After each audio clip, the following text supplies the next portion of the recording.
معراج اور عقل پرستی، اس حوالے سے دیگر مفسرین کا اس بات پر اتفاق ہے کہ یہاں وما جعلنا الرؤیا سے مراد جو ہے وہ نبی کریم علیہ الصلوۃ والسلام کا بیداری کی حالت میں ان ساری چیزوں کو دیکھنا ہے۔ جو اسراء و معراج کا واقعہ ہے، یہ اس کو ہم معجزہ کہیں یا حادثہ کہیں، یہ نبی کریم علیہ الصلوۃ والسلام کو اللہ تعالیٰ کی طرف سے عطا کردہ معجزہ ہے۔ تو یہ کیسے ممکن ہے کہ اللہ تبارک و تعالیٰ نے پہلے نمازیں جو ہیں وہ 50 دیں اور بعد میں تقدیر کے ذریعے وہ بدل دیں؟ تو پھر یا تو سرے سے ہی نبوت کا انکار کر دو، سرے سے ہی عیسیٰ، موسیٰ اور تمام انبیاء علیہ الصلوۃ والسلام کا انکار کر دو۔ بسم اللہ الرحمن الرحیم، السلام علیکم ورحمۃ اللہ وبرکاتہ۔ ناظرین، دفاع سنت سیریز میں ایک مرتبہ پھر ہم آپ کو خوش آمدید کہتے ہیں۔ جیسا کہ آپ کو معلوم ہے، ہم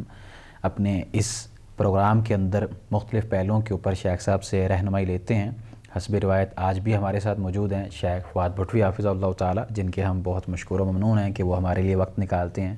شیخ، کیسے مزاج ہیں آپ کے؟ الحمدللہ، اللہ کا شکر ہے۔ آپ کیسے ہیں؟ الحمدللہ، حیاک اللہ۔ ناظرین، آج کا جو ہمارا موضوع ہے وہ ہمارا وہی موضوع ہے جو کہ پہلے چل رہا تھا، اسراء و معراج اور عقل پرستی۔ اس حوالے سے جو سوالات تھے یا جو شکوک و شبہات تھے منکرین احادیث کے حوالے سے، ہم نے شیخ صاحب سے ان کی رہنمائی لی۔ آج بھی ہم ان سے رہنمائی لیں گے، اور آج کا جو ہمارا سوال ہے پہلا شیخ صاحب سے وہ یہ ہے کہ شیخ صاحب، سب سے پہلے تو آپ یہ بتا دیجئے کہ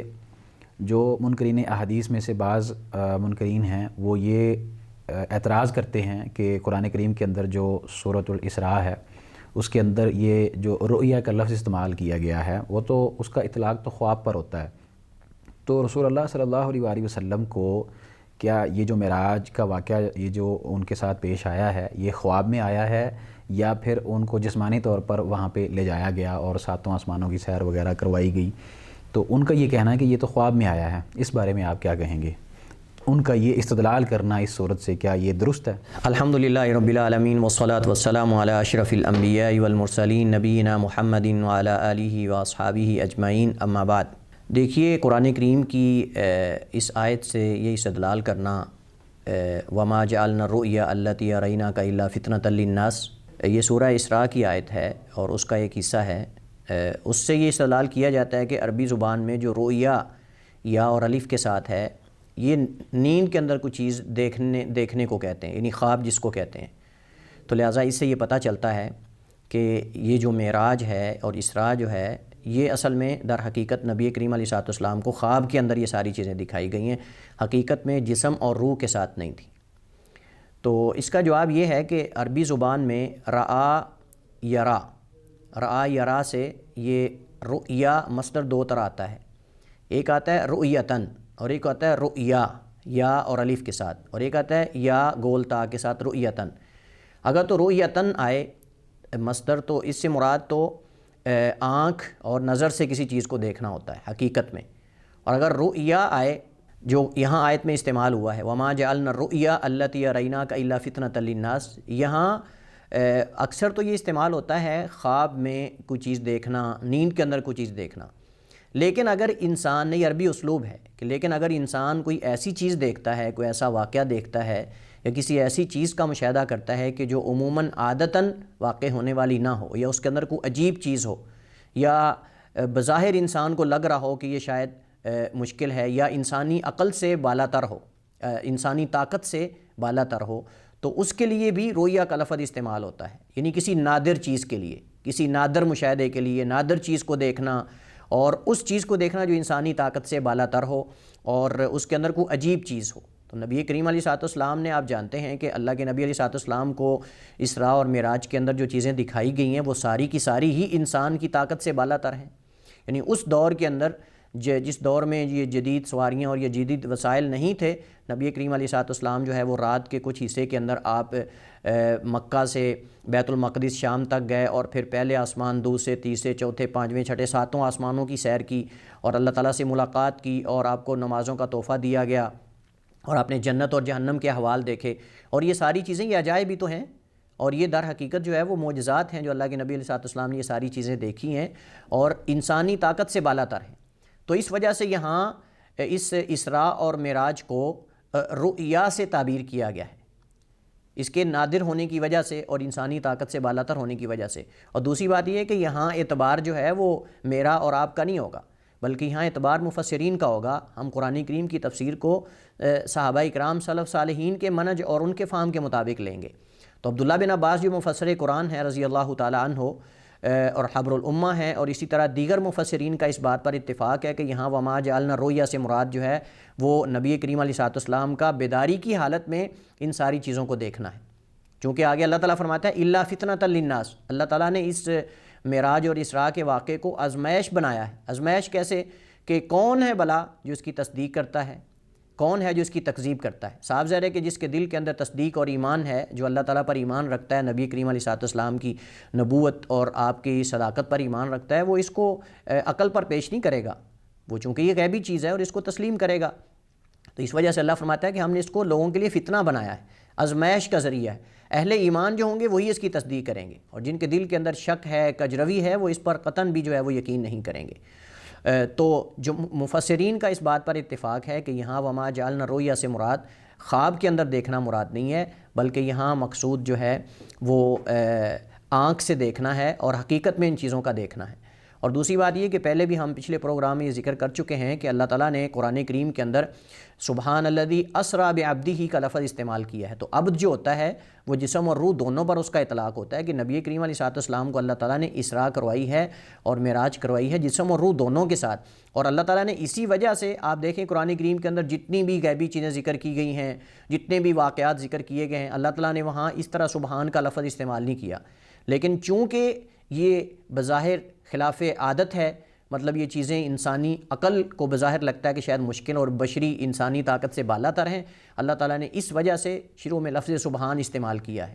کہ یہ جو اسراء اور معراج کروانے والی ذات ہے وہ کوئی انسان نہیں ہے، وہ کوئی جن نہیں، کوئی فرشتہ نہیں، بلکہ وہ اللہ تعالیٰ کی ذات ہے۔ تو جب اللہ تعالیٰ کی ذات ہے سبحان الذی اسریٰ، تاکہ کسی کے کوئی شک نہ رہے، اور اس وجہ سے نبی کریم علیہ السلام نے جب اہل مکہ کو آ کر بیان کیا، اہل مکہ نے شک کیا کہ یہ کیسے ہو سکتا ہے، لیکن ابو بکر جس کے دل میں ایمان اور صداقت تھی، انہوں نے کہا کہ تمہیں کس نے یہ خبر بیان کی ہے کہ میں رات کے کچھ حصے کے اندر جو ہے وہ اسراء اور معراج کر کے آ گیا ہوں۔ اسراء کا تعلق زمین سے ہے اور معراج کا تعلق آسمان سے ہے، یعنی مکہ سے لے کر بیت المقدس تک، اور پھر بیت المقدس سے آسمانوں کی اور دیگر جو اللہ تعالیٰ نے نبی کریم علیہ السلام کو اپنی نشانیاں دکھائی ہیں۔ تو ابو بکر رضی اللہ تعالیٰ عنہ، جیسے کہ بعض علماء کہتے ہیں کہ اسی وجہ سے صدیق کہلائے، کہ اس واقعے کی تصدیق کرنے کی وجہ سے۔ تو یہ کہنا کہ یہاں اس سے مراد رویا سے مراد خواب کے اندر یہ چیز دیکھنا ہے، تو یہ قطعاً بھی نہیں۔ ایک تو یہ ہے کہ تمام مفسرین کا اس پر اتفاق ہے کہ اللہ کے نبی نے یہ بیداری کی حالت میں اور آنکھ سے یہ چیزیں دیکھی، آنکھ سے مشاہدہ کیا، نہ کہ خواب کے اندر۔ اور دوسری بات یہ ہے کہ جو رویا ہے مصدر، یہ اس واقعے کے لیے بھی استعمال ہوتا ہے کہ جس کے اندر کوئی عجیب چیز ہو یا خلاف عادت چیز ہو، بشری انسانی طاقت سے بالا تر کوئی چیز ہو، تو لہٰذا یہ اعتراض بنتا نہیں ہے۔ شیخ صاحب، بعض لوگوں کا یہ کہنا ہے کہ جو اسراء و معراج کا واقعہ ہے، یہ اس کو ہم معجزہ کہیں یا حادثہ کہیں، اس بارے میں آپ کیا کہیں گے؟ یہ معجزہ ہے یا حادثہ ہے؟ صحیح بات یہ ہے کہ یہ نبی کریم علیہ السلام کو اللہ تعالیٰ کی طرف سے ایک معجزہ ہے، اور معجزہ کہتے ہی اسے ہیں جو انسانوں کو عاجز کر دینے والا، یعنی جس سے عقلیں انسان کی حیران رہ جائیں، اور لیکن عقلی طور پہ ناممکن نہیں ہوتا، وہ قطعاً بھی یہ نہیں ہو سکتا کہ وہ چیز ناممکن ہے۔ تو یہ اصل میں ایک آپ سمجھ لیں سازش ہے۔ بعض لوگ اس کو واقعہ اور حادثہ، مطلب آپ سمجھ لیں کہ حادثہ اس وجہ سے کہتے ہیں کہ وہ اس کو مطلب صحیح سمجھتے ہی نہیں، وہ کہتے ہیں جی یہ تو ایک افسانہ ہے، یا نبی کریم علیہ السلام نے یہ سلمان فارسی رضی اللہ تعالیٰ عنہ اور دیگر جو اہل کتاب لوگ مسلمان ہوئے تھے ان سے جو گزشتہ کتابوں میں چیزیں مذکور ہیں وہ لے کر جو ہے وہ اس کو واقعہ بنا کر ذکر کر دیا۔ اس طرح کے اعتراضات جو ہے وہ ملحدین اور مستشرقین کی طرف سے کیے جاتے ہیں۔ تو صحیح بات یہ ہے کہ یہ معجزہ ہے، یہ نبی کریم علیہ السلام کو اللہ تعالیٰ کی طرف سے عطا کردہ معجزہ ہے، اور اس کے اندر بہت ساری ایسی چیزیں ہیں جو معجزاتی ہیں۔ نبی کریم علیہ السلام کا ایک رات کے جو ہے وہ کچھ وقت کے اندر ان ساری چیزوں کا دیکھنا، اور اتنا لمبا سفر طے کرنا، اور براق کا آنا، اور جبریل کا لے کے جانا، جنت کا دیکھنا، جہنم کا دیکھنا، یہ سب انسانی بشری طاقت سے بالا تر ہے، اور یہ ایک معجزہ ہے، نہ کہ صرف یہ ایک حادثہ ہے۔ حادثہ وہ لوگ کہتے ہیں جو اس کو جو ہے وہ افسانہ سمجھتے ہیں، یا اس کو وہ یہ نعوذ باللہ کہتے ہیں کہ نبی کریم علیہ السلام نے یہ اہل کتاب سے یہ چیزیں لے لیں اور اس کو بنا کر جو ہے وہ لوگوں کے سامنے بیان کر دیا، یا اس طرح کی چیزیں ذکر کی جاتی ہیں، تو ہم کہتے ہیں یہ معجزہ ہے، نہ کہ یہ حادثہ ہے۔ ہاں البتہ اگر ہم لغوی اعتبار سے اس کو لیں کہ حادثہ مثلا واقع ہونے والی چیز کو کہتے ہیں، اچانک پیش آنے والی چیز کو، تو پھر اس کو کہا جا سکتا ہے۔ لیکن اگر یہ مقصود ہو حادثہ کہنے تھے کہ یہ ایک افسانہ ہے یا اس کی کوئی حقیقت نہیں ہے، تو یہ قطعاً بھی جو ہے وہ درست نہیں ہے، کیونکہ ہمارے پاس یہ معتبر دلائل اور معتبر ذرائع سے یہ ثابت ہے، قرآن اور حدیث دونوں سے۔ بعض لوگوں کا یہ کہنا ہے کہ یہ جو واقعہ اسراء و معراج ہے یہ ایک افسانہ ہے محض، اس کی کوئی حقیقت نہیں ہے، یعنی بعض ایسے لبرل طبقہ بھی ہے یا منکرین احادیث جو ہیں وہ بھی اس طرح کا اعتراض کرتے ہیں، اور وہ یہ بھی کہتے ہیں چونکہ یہ خواب کا اور جسمانی اعتبار سے ان کو باقاعدہ معراج کروائی گئی، اس کا بھی اختلاف ہے، اس طرح کی کچھ باتیں ہیں۔ اور وہ جو عقل پرست ہیں وہ تو یہ کہتے ہیں کہ یہ عقل کے منافی باتیں ہیں، اور ایسا ممکن نہیں ہے کہ ایک رات کے اندر یہ سارا معاملہ پیش آ سکے، ایسا ہو نہیں سکتا۔ اور دوسرا وہ یہ کہتے ہیں کہ آپ تو کہتے ہیں کہ اللہ تبارک و تعالیٰ تقدیر نہیں بدلتے، تو یہ کیسے ممکن ہے کہ اللہ تبارک و تعالیٰ نے پہلے نمازیں جو ہیں وہ 50 دیں اور بعد میں تقدیر کے ذریعے وہ بدل دیں، یعنی اللہ نے پہلے 50 لکھی تھیں اور ان کو 5 کر دیا، تو یہ چیزیں تو تقدیر کے مخالف ہیں۔ اور اسی طرح تمام انبیاء کی رسول اللہ صلی اللہ علیہ وسلم نے کیسے امامت کروائی، اس بارے میں آپ کیا کہیں گے؟ دیکھیے عموماً یہ اس طرح کے جو اعتراضات ہوتے ہیں، یہ اعتراضات در حقیقت یہ ملحدین کے نہیں ہیں اور نہ ہی یہ منکرین حدیث کے ہیں۔ یہ اعتراضات یعنی مسلمان جو منکرین حدیث ہیں، جو اپنے آپ کو نام نہاد مسلمان کہتے ہیں اور وہ حدیث کا انکار کرتے ہیں، یہ ان کے اصل اعتراضات نہیں ہیں، یہ مستشرقین سے لیے گئے۔ اور مستشرقین آپ جانتے ہیں کہ وہ اہل کتاب ہیں جو ہمارے اسلام کو پڑھتے ہیں، صرف اس کے اندر سے کمزور جو مطلب کہ جگہیں ہیں یا بظاہر لگتا ہے کہ یہ اسلام کے اندر یا نصوص کے اندر یہ کمزوری ہے یا تعارض ہے، یا دوسرے کو لگتا ہے کہ شاید آپ سمجھ لیں کمزور پہلو، یعنی حالانکہ حقیقت میں ہوتے نہیں، وہ ان کو لگ رہے ہوتے ہیں۔ اور میرے خیال میں یہ ان کو اپنی عقل پہ ماتم کرنا چاہیے کہ ان کو یہ لغت اور یہ زبان اور یہ چیزیں سمجھ نہیں آتی، تو پھر حالت یہی ہوگی۔ تو یہ حقیقت میں یہ اعتراضات مستشرقین کی طرف سے کیے جاتے ہیں۔ تو ہم کہتے ہیں کہ اگر تمہیں یہ لگتا ہے کہ یہ واقعہ معراج اور اس کے اندر اسراء و معراج کے اندر جو پیش آنے والی چیزیں ہیں یہ خلاف عقل ہیں، تو آپ بھی تو موسیٰ علیہ السلام اور عیسیٰ علیہ السلام کو مانتے ہو، تو ان کی نبوت کا اقرار کرتے ہو۔ اللہ تعالیٰ نے تمام انبیاء کو معجزات دیے ہیں اور آپ بھی انبیاء پر ایمان رکھتے ہو، یعنی نبوت کو مانتے ہو، رسالت کو مانتے ہو، تو کیا موسیٰ علیہ السلام کو ایسی چیزیں نہیں دی گئی تھی جو خلاف عقل تھی؟ یعنی موسیٰ علیہ السلام کو ید بیضاء دیا گیا، اور وہ ان کا جو ان کی لاٹھی کا جو ہے وہ اسدحہ اور سانپ بن جانا، اسی طرح اور کئی معجزات عیسیٰ علیہ السلام کو معجزات دیے گئے، بہت سارے مادرزاد اندھے کو جو ہے وہ صحیح کرنا، اسی طرح جو ہے وہ بہت سارے معجزات مردوں کو زندہ کرنا، اور اس طرح کی بہت ساری چیزیں اللہ تعالیٰ نے ان کو بطور معجزہ کے عطا کی تھیں، عیسیٰ علیہ السلام کو بھی۔ تو اگر تو ہمارے نبی صلی اللہ علیہ وسلم کو اللہ تعالیٰ کی طرف سے یہ عطا کردہ جو معجزہ ہے معراج اور اسراء کا، اگر یہ خلاف عقل ہے، تو پھر عیسیٰ اور موسیٰ کو جو دی گئی چیزیں ہیں وہ بھی خلاف عقل ہیں، ان کو تم کیوں مانتے ہو؟ یعنی اصول اپنا ایک رکھو نا۔ ایک طرف تم کہتے ہو کہ اسراء اور معراج جو ہے یہ خلاف عقل ہے، چونکہ اس کے اندر جو چیزیں ہیں وہ عقل نہیں مانتی، تو ان کو بھی جو چیزیں دی گئی وہ بھی تو خلاف عقل ہیں۔ تو پھر یا تو سرے سے ہی نبوت کا ایک انکار کر دو، سرے سے ہی عیسیٰ موسیٰ اور تمام انبیاء علیہ السلام کا انکار کر دو، لیکن اگر تم بعض نبیوں کو مانتے ہو اور بعض کو عطا کردہ چیزوں کو تم کہتے ہو خلاف عقل ہیں، تو یہ تمہارا قاعدہ اور اصول درست نہیں ہے۔ پہلی بات تو یہ ہے۔ دوسری بات یہ ہے کہ انبیاء کو جب ہم نبوت کو حق مانتے ہیں تو انبیاء کو اللہ کی طرف سے یہ چیزیں عطا کردہ، اور نبی جو ہے وہ اپنی قوم میں، اپنے اہل علاقہ میں اور بنی آدم میں سب سے سچا انسان ہوتا ہے، وہ عام لوگوں کے اندر جھوٹ نہیں بولتا، تو اللہ تعالیٰ کی ذات کی طرف وہ ایسی بات کیسے کلا و حاشا وہ منسوب کر سکتا ہے؟ تو جو وہ بات کرتا ہے، جو کچھ بھی ہوتا ہے، وہ اللہ کے نبی نے یہ تو ہرگز نہیں کہا کہ میں گیا ہوں،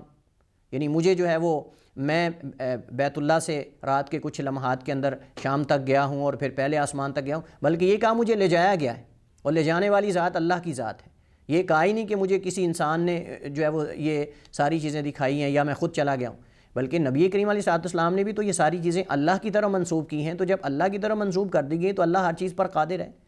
تو لہٰذا ہم یہاں قیاس آرائیاں اور عقل کے تابع کر کے ان چیزوں کے صحیح اور غلط ہونے کا معیار اس کو عقل کو بنا لیں۔ ہم کہتے ہیں کہ عقل ایک مصدر ہے علم و معرفت کا، لیکن ایک ایسا مصدر ہے کہ جس کا دائرہ کار محدود ہے، لیکن وہی جو ہوتی ہے اور یہ چیزیں جو ہیں اللہ تعالیٰ کی حکمت اور قدرت کا دائرہ کار محدود نہیں، وہ لامحدود ہے۔ اللہ تعالیٰ کی رحمت، اللہ کی حکمت، اللہ کی قدرت اور یہ ساری چیزیں لامحدود ہیں، تو غیبی چیزوں کا ہم عقل پہ نہیں پرکھ سکتے۔ یا تو آپ یہ دعویٰ کریں کہ عقل جو ہے وہ غیبیات پر بھی مطلع ہو سکتی ہے۔ آپ دیکھیں دنیا ہے نا، کائنات، اتنی ترقی کے باوجود انسان آج تک تمام کائنات اور تمام زمین پر مطلع نہیں ہو سکا، آسمانوں کے اندر ان کے پیچھے کیا ہے ان پر مطلع نہیں ہو سکا۔ تو جب آپ خود یہ اس بات کا اقرار کرتے ہو کہ ہم تمام دنیا کے جو اطراف ہیں، کنارے ہیں، اس کے اندر چیزیں ہیں، ان پر مطلع نہیں، تو آپ ان غیبیات پہ کیسے ہو سکتے ہو؟ اور جب عقل ان پہ مطلع نہیں ہو سکتی تو پھر ان کے بارے میں یہ عقل فیصلہ کیسے کر سکتی ہے کہ یہ صحیح ہے یا غلط ہے؟ تو لہٰذا غیبیات کے اندر ہمیں ایمان لانا پڑے گا، کیونکہ اللہ تعالیٰ کی ذات کا تعلق ان چیزوں کے ساتھ ہے، اور اللہ تعالیٰ قادر ہے، اور اللہ تعالیٰ علیم اور حکیم ہے۔ تو یہ کہنا کہ یہ انسانی عقل کے لیے ناممکن ہے اور عقل ان کو تسلیم نہیں کرتی، تو یہ غیبیات ہیں، پہلی بات ہے۔ دوسری بات یہ ہے کہ وہ کہتے ہیں کہ تقدیر کے اندر تبدیلی نہیں ہوتی، واقع نہیں ہوتی، جو مقادیر ہیں مخلوقات سے متعلق جو چیزیں ہیں، جبکہ یہاں یہ ہے کہ اللہ تعالیٰ نے پہلے 50 نمازیں فرض کیں، پھر موسیٰ علیہ السلام کے کہنے پر واپس گئے، اللہ تعالیٰ نے 10 کم کر دی، پھر 10 کم کر دی، پھر 10 کم کر دی، اس طرح کم کرتے کرتے 5 رہ گئیں۔ حالانکہ اللہ تعالیٰ فرماتا ہے ما یبدل القول لدی، کہ میرے پاس تو کوئی بات بدلتی نہیں ہے۔ تو یہ تو عقل کے بالکل خلاف ہے کہ ایک طرف شریعت کے اندر یہ کہا جا رہا ہے کہ تقدیر کے اندر تبدیلی نہیں ہے، اور دوسری طرف یہ تبدیلی کی جا رہی ہے۔ تو یہ کیسے؟ اس کا مطلب یہ ہے، وہ کہتے ہیں کہ یہ محض ایک افسانہ ہے، یہ کوئی حقیقت نہیں واقعہ معراج کی۔ تو ہم کہتے ہیں کہ یہاں اس چیز کو یہ کہہ دینا کہ یہ تقدیر کے خلاف ہے، تو یہ تقدیر میں لکھا ہوا ہے۔ باقی رہا یہ کہ ایسا کیوں ہوا ہے، اس میں اللہ تعالیٰ کی بے شمار حکمتیں ہیں، جو چند ایک ہم اپنے ناظرین کے لیے ذکر کرتے ہیں۔ مثلا سب سے پہلی بات کہ موسیٰ علیہ السلام کے کہنے پر نبی کریم علیہ السلام کا واپس پلٹنا اللہ تعالیٰ کی طرف، اور اللہ تعالیٰ سے جا کر اللہ کے حضور یہ درخواست کرنا کہ اللہ میری امت اس کی طاقت نہیں رکھتی، اس میں کمی کر دو، تخفیف کر دو، رخصت دے دو۔ تو یہاں کسی تجربہ کار آدمی سے فائدہ اٹھانے کی طرف اشارہ ہے کہ انسان کو چاہیے کہ انسان کسی تجربہ کار آدمی سے جس کام کے اندر داخل ہونا چاہ رہا ہے یا جو کام کرنا چاہ رہا ہے اس کے اندر اس کے تجربے سے فائدہ اٹھائے۔ تو موسیٰ علیہ السلام جو ہے بنی اسرائیل سے ان کو واسطہ پڑ چکا تھا، اور وہ ان کو جان چکے تھے کہ یہ لوگ کیا پڑھ سکتے ہیں کہ نہیں، تو ان کا تجربہ تھا۔ اور جب ان کا تجربہ تھا، اللہ تعالیٰ قرآن کریم میں فرماتا ہے وَفَوْقَ كُلِّ ذِي عِلْمٍ عَلِيمٌ، اور اسی طرح دوسری جگہ ہے فَاسْأَلُوا أَهْلَ الذِّكْرِ إِن كُنتُمْ لَا تَعْلَمُونَ۔ تو موسیٰ علیہ السلام کے ذہن کے اندر یہ بات آئی کہ میری قوم جب یہ نہیں پڑھ سکی تو یہ امت محمدیہ کیسے 50 پڑھ سکتی؟ تو یہاں گویا کہ اس بات کی طرف اشارہ تھا کہ اہل تجربہ جو لوگ ہوتے ہیں ان سے انسان کو رائے لینی چاہیے، پہلی بات یہ ہے۔ دوسری بات یہ ہے کہ یہاں اس واقعے کے پیش آنے کے اندر حکمت اللہ تعالیٰ کی یہ تھی کہ نبی کریم علیہ السلام کا اللہ تعالیٰ کے ہاں مقام واضح ہو جائے، کہ اللہ تعالیٰ نے نبی کریم علیہ السلام کے بار بار آنے جانے کی وجہ سے نمازوں کے اندر رخصت دے دی۔ اور تیسری بات یہ تھی کہ اللہ تعالیٰ کا فضل و کرم واضح ہو، کہ اللہ تعالیٰ اپنے بندوں پر رحیم اور کریم ہے، لا یکلف اللہ نفسا الا وسعہا، کہ اللہ تعالیٰ اپنے بندوں کو ان کی طاقت سے بڑھ کر جو ہے کسی بات کا پابند نہیں کرتا۔ اور اسی طرح نبی کریم علیہ السلام اور انبیاء، یعنی یہ بتانا مقصود تھا کہ تمام انبیاء اپنی امت پہ رحیم اور کریم ہوتے ہیں۔ دیکھیں موسیٰ علیہ السلام حالانکہ امت محمدیہ ان کی امت نہیں ہے، لیکن وہ دیکھیں پھر بھی ان پر رحم کر رہے ہیں کہ اللہ کے نبی کو فرما رہے ہیں محمد واپس جاؤ اور اللہ تعالیٰ سے نمازیں کم کرنے کی درخواست کرو، تمہاری امت اس کی طاقت نہیں رکھتی۔ جب بنی اسرائیل نہیں پڑھ سکے تو وہ کیسے پڑھ سکتے ہیں؟ تو گویا کہ موسیٰ حالانکہ امت محمدیہ ان کی امت نہیں، پھر بھی ان پہ رحم کر رہے ہیں۔ اور نبی کریم علیہ السلام اپنی امت پر غمخوار امت ہیں، اور آپ بھی بار بار اللہ تعالیٰ کی طرف یہ جو ہے وہ درخواست لے کر جا رہے ہیں کہ اللہ اس کے اندر کمی کر دو، رخصت کر دو۔ یہ بھی نبی کریم علیہ السلام کا رحمت للعالمین ہونا اور آپ صلی اللہ علیہ وسلم کا امت پر شفقت اور جو ہے وہ رحم کرنے کی یہ سب سے بڑی، اور یہ حکمتیں اللہ تعالیٰ واضح کرنا چاہتا تھا، اس وجہ سے یہ اس کو اللہ تعالیٰ نے تقدیر کے اندر لکھا ہے۔ کوئی چیز بھی تقدیر کے خلاف نہیں ہوتی، لیکن انداز یہ تھا جو اللہ تعالیٰ نے، یعنی اللہ تعالیٰ کی تقدیر میں یہ لکھا ہوا تھا اور یہ ہونا تھا۔ یہ تم کیسے جان گئے کہ یہ تقدیر کے خلاف ہے؟ یعنی یہ کہاں ہمیں معلوم ہے کہ تقدیر کے اندر یہ نہیں لکھا ہوا تھا؟ تو یہ بھی لکھا ہوا تھا تو ہوا ہے، اگر نہ لکھا ہوتا تو نہ ہوتا۔ بہت شکریہ شیخ، اللہ تعالیٰ آپ کو رحمتوں برکتوں سے نوازے اور اللہ تعالیٰ آپ کے علم میں مزید برکت نازل فرمائے۔ حیاک اللہ۔ ناظرین، یہ تھا ہمارا آج کا موضوع، جس کے اندر شیخ صاحب نے بڑے عمدہ انداز سے یہ واضح کیا کہ اسراء و معراج کے حوالے سے جو اعتراضات ہیں وہ کس قدر بے بنیاد ہیں اور ان کی کوئی حقیقت نہیں ہے۔ رسول اللہ صلی اللہ علیہ وآلہ وسلم کو باقاعدہ اسراء معراج کروائی گئی اور ان کو جسمانی طور پر کروائی گئی۔ اللہ تبارک و تعالیٰ کی ذات علام الغیوب ہے اور علی کل شیء قدیر ہے، قادر ہے، قادر مطلق ہے، ہر چیز پر قدرت رکھنے والی ہے۔ تو اس لیے اللہ تبارک و تعالیٰ کے لیے یہ کوئی مشکل نہیں ہے۔ اگر آج کا انسان اپنی بنائی ہوئی چیزوں کو دیگر سیاروں تک لے جا سکتا ہے تو اللہ تو ان سیاروں کا بنانے والا ہے، تو کیا اللہ کے لیے یہ مشکل ہے؟ اور اگر انسان چاند پر قدم رکھ سکتا ہے خود اپنی تخلیق کردہ چیزوں کے ساتھ، تو اللہ نے انسان کو تخلیق کیا ہے اور اللہ نے ان سیاروں کو اور ان فضاؤں کو، اللہ نے ان مخلوقات کو پیدا کیا ہے، تو کیا یہ ساری چیزیں اللہ کے لیے ممکن نہیں ہیں؟ ناممکن ہے، نعوذ باللہ۔ ہمارا اس بات پر یقین ہے اور اعتماد ہے اس چیز کے اوپر کہ رسول اللہ صلی اللہ علیہ وسلم کو باقاعدہ جس طرح احادیث کے اندر وارد ہوا ہے معراج کروائی گئی۔ انشاءاللہ ہم اپنے دیگر موضوعات کے ساتھ حاضر ہوتے رہیں گے، تب تک کے لیے آپ ہمیں دیجیے اجازت۔ اللہ حافظ۔